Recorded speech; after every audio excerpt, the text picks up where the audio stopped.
Le Real Madrid n'a pas manqué son premier rendez-vous de la saison, premier match, première victoire et premier titre des 7 qui vont être en jeu dans cette saison 2024-2025 pour le Real Madrid.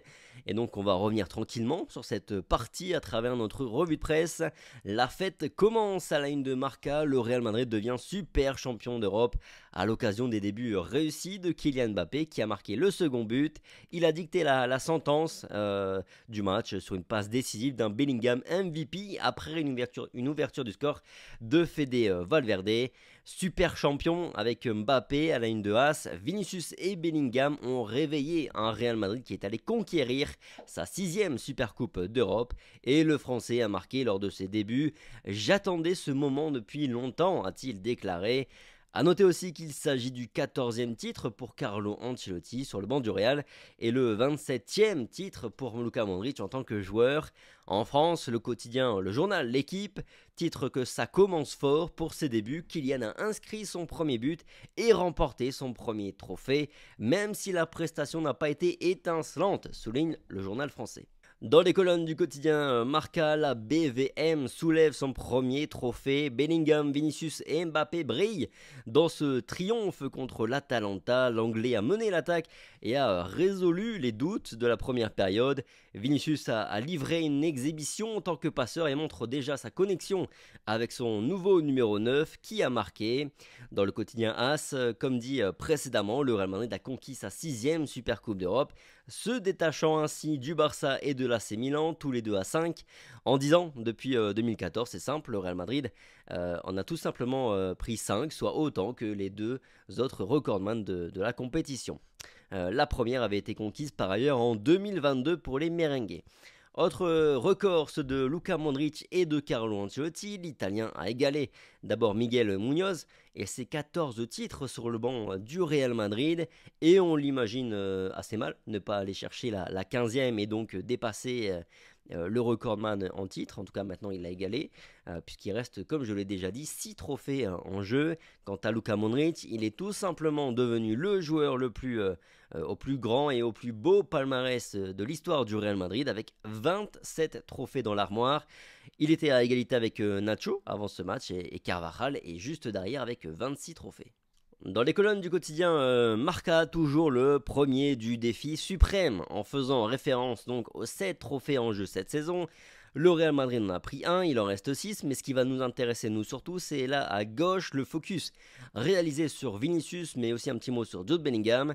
Une exhibition de jeu et de présence, nous dit écrire José Félix Diaz en parlant de Vinicius. C'est le numéro 1 de ce genre de match ces 2 dernières années.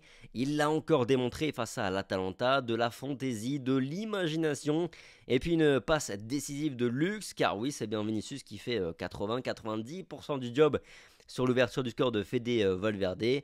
C'est un autre pas vers le Ballon d'Or, écrit-il. Il a démontré la saison passée qu'il savait gérer ces matchs-là et passer outre la pression. La Supercoupe l'a certifié et ça va lui servir pour mettre fin au débat du Ballon d'Or, ajoute-t-il. Car oui, les votes n'ont pas encore été effectués et donc bah oui, forcément, ça peut que influer positivement pour le Brésilien et donc sa candidature. Mais je pense que de toute façon, il n'y a plus trop de débat. Un mot sur Bellingham aussi, le MVP du match. Il revient avec du football et sans corset. L'Anglais a souffert pendant une grande partie de la saison passée. L'épaule et le corset qu'il portait lui ont rendu la vie impossible. Et il est réapparu sans son armure et a été décisif, explique-t-il. Énorme match aussi de Jude Bellingham hier. D'ailleurs, c'est, je pense, c'est le MVP de l'UEFA et c'est aussi plutôt mon MVP, ouais. Bon, voyons à présent les notes du match, en commençant par celle de Marca, Vinicius et Bellingham MVP du match avec 3 étoiles, devant Mbappé, Rudiger, Valverde et Courtois 2 étoiles pour ces joueurs-là, 1 étoile pour tous les autres. Du côté de As, 3 pics pour Vinicius, Jude Bellingham, Rudiger et Courtois, seulement 2 pour Valverde, Militao, Mbappé. Chez Real France, on a attribué les notes suivantes que vous pouvez découvrir à l'écran. 9 pour Bellingham, qui est notre MVP, 8 pour Vinicius et Fede Valverde, qui a été aussi énorme, je trouve. 7 pour Thibaut Courtois, 5 pour Tchouaméni, qui a la moins bonne note et qui a été, oui, en difficulté sur la première période. Après, pas aidé non plus par c'est un match de reprise, plus pas d'équilibre, surtout sur la première période. Après, en deuxième période, on a déroulé, on a dominé, donc il y a eu moins de problèmes, il a été moins sollicité, on va dire. N'oublions pas Thibaut Courtois qui réalise un arrêt sensationnel à 0-0 et ça change tout dans le match.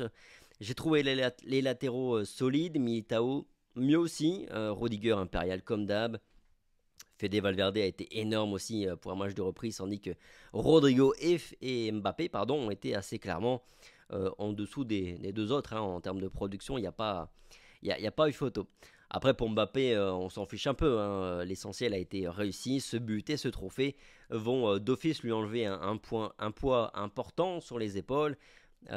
Rodrigo va falloir en revanche qu'il fasse mieux, très clairement, parce qu'il doit faire mieux, parce qu'il peut faire mieux, même s'il faut louer toujours le travail qu'il a bas, notamment sur le repli défensif. En conclusion, on a vu un Real Madrid en 4-3-3 en phase d'attaque, qui se replie en 4-4-2 sur les phases défensives. On a vu un Real coupé en deux, notamment sur la première période, très déséquilibré, notamment en première période, parce qu'après en deuxième période, on subit cette grosse action dès la reprise, mais après, franchement, pendant 25 minutes, on leur a mis une tempête, et ça a suffi pour plier le match. C'est un premier match évidemment bourré d'imperfections, mais en tout cas moi je trouve ça déjà très très prometteur, parce que je rappelle en plus que au-delà des automatismes qui peut manquer, pour la majorité du 11 hier, c'était des joueurs qui jouaient leur première minute de jeu cette saison, pré-saison inclus, donc oui, tout ça est quand même assez prometteur. Bref, voilà un petit peu pour la revue de presse du jour de Real France après cette première victoire, ce premier trophée pour les merengues. Merci à tous d'avoir regardé la vidéo, pour la fidélité, le petit like, le petit partage, le petit commentaire, balancez-moi un peu vos retours sur cette première partie, est-ce que vous pensez de ces débuts de Kylian Mbappé. Sur ce, passez une bonne journée, prenez soin de vous, puis on se dit à très vite sur Real France. Allez, ciao!